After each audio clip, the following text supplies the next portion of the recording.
L'idea di organizzare una serie di eventi dedicati al teatro nasce dall'intenzione di Palazzo Ducale di offrire una proposta culturale ampia e che riguardi anche il momento estivo, primaverile estivo per i nostri visitatori e non solo.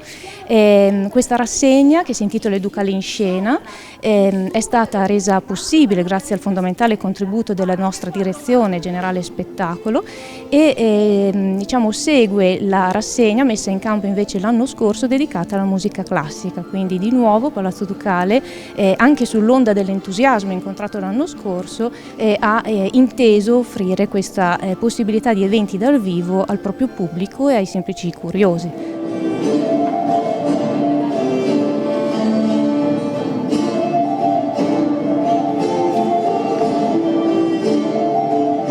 L'appuntamento di stasera, a cura della compagnia Francesco Campogagliani, si intitola Delitto a Palazzo Ducale e lo facciamo con il massimo ringraziamento al nostro pubblico e alle compagnie che hanno aderito per la calorosa veramente risposta alle nostre iniziative. Don Vincenzo è giovane, va e viene quando vuole. Don Vincenzo vuol solo fare rispetto a suo padre e dimenticarsi che ha moglie da 2 anni e ancora nessun erede. Signora Fulvia!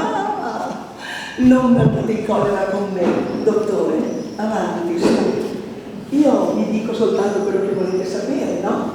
Caro dottor Donati, non notate niente? La prenotazione è vivamente consigliata anche perché davvero stiamo ricevendo un riscontro e una serie di richieste molto numerose, quindi ci si prenota attraverso i canali che potete anche reperire sul nostro sito ufficiale presso la biglietteria o l'Infopoint e l'accesso avviene con il semplice biglietto di visita al museo dai 9 euro in su o con abbonamento secondo le consuetudini. Ecco.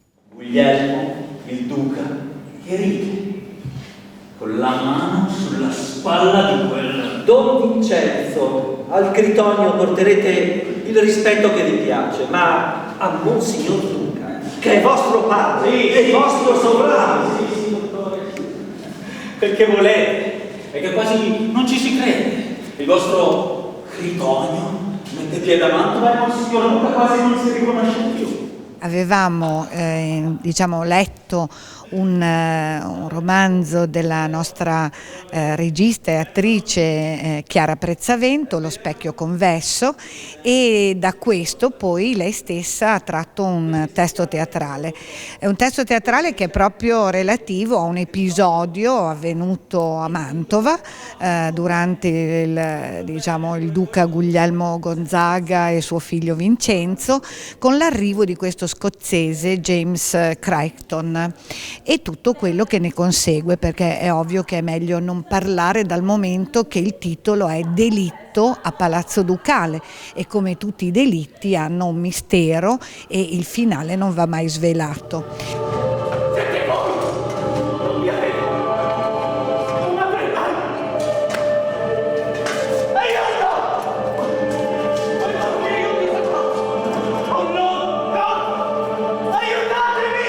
Io sono la regista Grazia Bettini della Campogagliani e ho cercato di far vivere agli spettatori questo episodio come se stessero assistendo in prima persona al fatto, tanto che non c'è una sala teatrale classica, dal momento che gli spettatori in effetti dovranno proprio anche girarsi, guardare, vedere e interagire un pochettino con quello che sono gli attori. È una grande emozione appunto nella Sala dei Fiumi e la Campogagliani è veramente emozionata questa sera come la sottoscritta.